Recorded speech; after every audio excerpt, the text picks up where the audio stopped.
Jangan lupa subscribe channel YouTube TVRI Bengkulu, like, komen, dan nyalakan notifikasinya.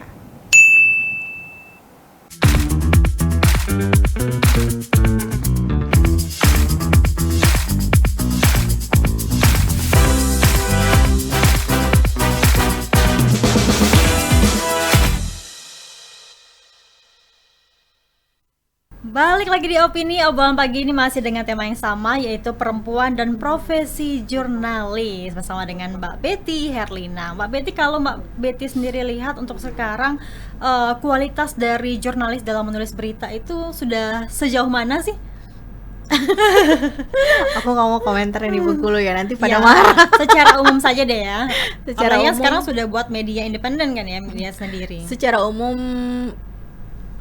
pengennya sih kalau bisa lebih bagus lagi gitu. Tapi kalau misalnya kalau kita berkaca secara umum ya di media-media yang besar, mereka menulis sangat bagus dan itu bisa jadi referensi buat jurnalis lokal. Jadi hari ini kita terbit berita apa, kita baca tulisan kita baca lagi tulisan kita, terus sambil kita belajar membaca tulisan orang lain seperti yang ada di media-media besar. Jadi dari situ kita bisa melihat seperti apa sih kualitas tulisan kita gitu. Di mana membedakan kapan kita harus menggunakan di dipisah, kapan kita menggunakan di digabung, di mana harus naruh titik koma. Kemudian mungkin boleh sering-sering pakai KBBI online dah kalau misalnya nggak punya kamus sendiri gitu kan, untuk melihat mana sih kata-kata baku yang dipakai gitu. Iya, benar. Mungkin lebih ke itu aja sih. Dan juga kan kalau misalnya handphone, kalau bahasa jurnalis itu gawai Mbak ya, hal-hal seperti itu yang memang ya, bisa, perlu kita kuasai ya, gitu. bisa lihat di KBBI kalau kayak gitu. Tapi kalau Mbak sendiri lihat sekarang peluang jurnalis perempuan untuk menjadi garda terdepan pers itu ada nggak sih Mbak? Peluang jurnalis perempuan sebenarnya kalau untuk dengan kondisi saat ini, karena kan masih, kalau aku sih bilang jurnalis perempuan tuh dia tuh dihadapkan dengan kondisi karir yang labirin ya, jalannya tuh berkelok-kelok dan buntu gitu. Nah untuk menjadi garda terdepan, dia bisa berada di posisi top level itu tuh masih berat gitu dengan kondisi masyarakat kita yang masih patriarki. Tapi ketika kita bisa mengubah kultur masyarakat kita yang tadinya 100% patriarki mungkin berkurang, bisa mulai menerima kesetaraan gender tadi, bahwa sejatinya laki-laki dan perempuan itu harus equal gitu, harus setara. Kemudian perempuan akan bisa menjadi garda terdepan. Akan lebih banyak jurnalis-jurnalis perempuan yang berada di posisi top level, pengambil kebijakan di perusahaan media gitu. Dan akan lebih banyak lagi berita-berita yang mengekspos tentang perempuan, akan lebih banyak lagi media yang menggunakan perempuan sebagai narasumber. Kalau tadi tiga narasumber di berita itu laki-laki semua, mungkin dia akan menempatkan posisi 2 perempuan atau 1 perempuan gitu. Dan tidak pasti itu akan adalah masanya nanti, aku yakin. Walaupun mungkin butuh jalan yang panjang ya, butuh banyak edukasi, butuh banyak sosialisasi, karena tidak semua jurnalis perempuan juga punya perspektif gender, dan itu yang harus terus diedukasi, diajak ke teman-teman yang lain. Tantangan jadi jurnalis perempuan apa sih Pak? Apalagi kan kalau perempuan ini kan nantinya akan sebagai ibu juga ya bagi keluarganya.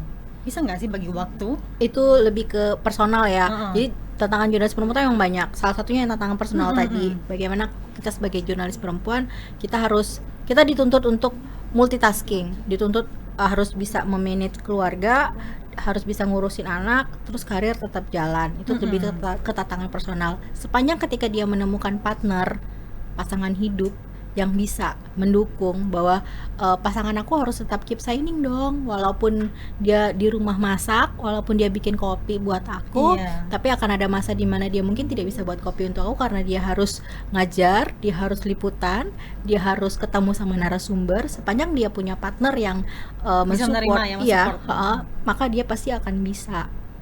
Itu salah satu tantangan internal jurnalis perempuan. Kalau tantangan yang lain ya seperti kita lihat yang tadi aku udah sampaikan di awal, bahwa industri media ini masih didominasi oleh maskulinitas dan kultur masyarakat kita itu masih patriarki. Jadi perempuan untuk dia bisa berkembang, untuk dia bisa berada di posisi top level, dia harus 3-4 kali lipat daripada laki-laki berusahanya. Karena kalau laki-laki secara kultur dia sudah dapat dukungan dari masyarakat. Oh, laki-laki kan emang biasa jadi pemimpin. Iya. Tapi ketika perempuan, ketika dia jadi pemimpin, misalnya dia jadi pimret, terus dia punya bawahan laki-laki, maka itu akan dianggap sebagai rival. Dia tidak menempatkan perempuan itu bahwa dia butuh kolaborasi loh. Iya. Ini kita kerjasama loh, kita tidak rivalan gitu. Tapi itu yang karena masih patriarki tadi. Berarti memang untuk sekarang nih kondisi jurnalis perempuan masih dianggap sebelah mata Mbak ya? Ya, kita memang masih dipandang sebelah mata. Tantangan terberat Mbak selama jadi jurnalis perempuan nih berarti hal-halnya sudah yang Mbak sampaikan tadi ya? Iya, salah terus satunya ya. jurnalis perempuan juga jarang tampil. Berapa banyak sih jurnalis perempuan yang tampil? Ketika dia udah mentok jadi redaktur, udah dia mentok jadi redaktur, dia hanya bakal duduk di depan komputer, Iya. ngedit berita, atau mungkin dia bakal memproyeksikan kalau misalnya untung-untung dia jadi korlip ya. Nah, selebihnya kan dia nggak akan pernah tampil. Terus tantangan yang lain juga, dia jarang dapat kesempatan untuk peningkatan kapasitas untuk belajar. Karena kan sebenarnya kita sebagai jurnalis, kita tuh nggak bisa hanya itu saja. Kita dituntut untuk terus mengembangkan diri, kita dituntut terus untuk belajar, untuk tahu hal-hal baru. Ya karena jurnalis itu kan profesi yang dinamis ya, harus bergerak terus, nggak bisa hanya di stuck di situ gitu. Oke, tapi kalau dari support orang tua dan juga suami berarti ada Mbak ya ketika Mbak memang memutuskan untuk menjadi jurnalis perempuan ya? Kalau dari orang tua di awal, dia tuh pas aku ngelamar di media tuh dia bilang, kenapa sih mau jadi jurnalis? Wartawan itu suka cari-cari kesalahan orang. tapi dia tidak ini ya, tidak melarang. Ya sudah kalau memang itu pilihan, tapi yang jelas wartawan itu suka cari-cari kesalahan orang.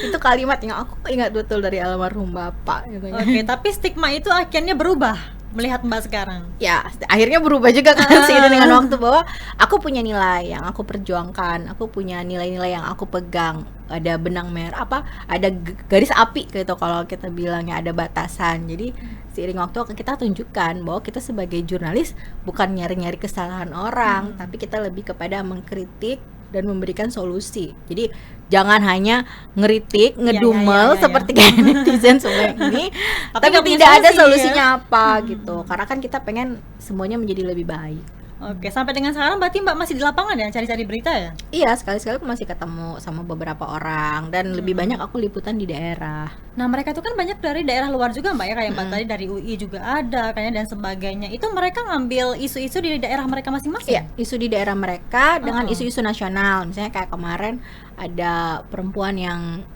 ketiduran di kereta karena dia sakit perut, mens. Itu kita ambil, kita tarik ke lokalannya. Terus kayak kemarin kan di Bengkulu ada anak SMP, pelajar SMP yang rame-rame saya tangan. Itu kan sampai masuk ke nasional ya beritanya. Berarti memang itu karena perempuan ini mudah tersakiti itu gimana sih?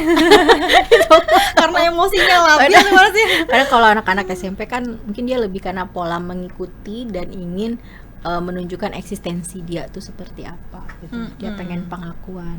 Iya, tadi kan Mbak bilang kalau misalnya jurnalis perempuan ini juga kerap menerima kekerasan secara verbal ya Mbak ya. Itu udah ada undang-undang yang mengaturnya nggak sih Mbak terkait dengan perempuan ya, jurnalis perempuan sendiri? Kalau saat ini undang-undang yang mengatur terkait keamanan untuk jurnalis perempuan itu nyaris tidak ada, karena semuanya masih pakai Undang-Undang Nomor 40 itu ya, tahun 99. Nah, perusahaan pun juga aku lihat tidak semuanya punya SOP. Yang punya SOP itu yang aku taunya Liputan 6, karena kebetulan pemretnya perempuan, Mbak Irna. Itu yang aku tahu. Yang lainnya aku nggak tahu, kecuali yang dia media yang memang leadernya perempuan, itu biasanya dia punya SOP khusus. Selebihnya perusahaan media yang ada, apalagi di Bengkulu ya, itu mereka masih pakai PP Undang-Undang Nomor 40 itu. Bukan PP, Undang-Undang Nomor 40 itu yang masih dipakai. Nah, kalau kita sendiri sih dari AJI mengharapkan supaya Dewan Pers bisa mendorong adanya undang-undang itu, minimal kebijakan lah ya peraturan perusahaan, di mana mengharuskan setiap perusahaan media kalau dia pengen terverifikasi, dia harus punya dong PP khusus untuk perlindungan pekerja perempuan. Karena memang kondisinya khusus gitu kan. Kalau sekarang dari AJI, Aliansi Jurnalis Indonesia ya Mbak ya? Aliansi Jurnalis Independen. Itu kegiatannya apa aja Mbak? Kalau sekarang untuk di AJI Bengkulu, karena kita baru pergantian pemimpin, ketua, kebetulan sekarang ketuanya perempuan, editor Tribun ya, Yunike. Nah dia sekarang baru sudah menyusun program kerja, dan agenda terdekat sih di bulan depan, bulan Mei itu, karena Hari Buruh, peringatan Hari Buruh, kemungkinan kita akan ada kegiatan semacam workshop dan talkshow, Mbak. Oke Mbak, kita akan jeda dulu. Nanti akan kita bahas lagi terkait dengan tema kita, yaitu perempuan dan profesi jurnalis. Pemirsa, kami akan kembali setelah jeda pariwara berikut ini.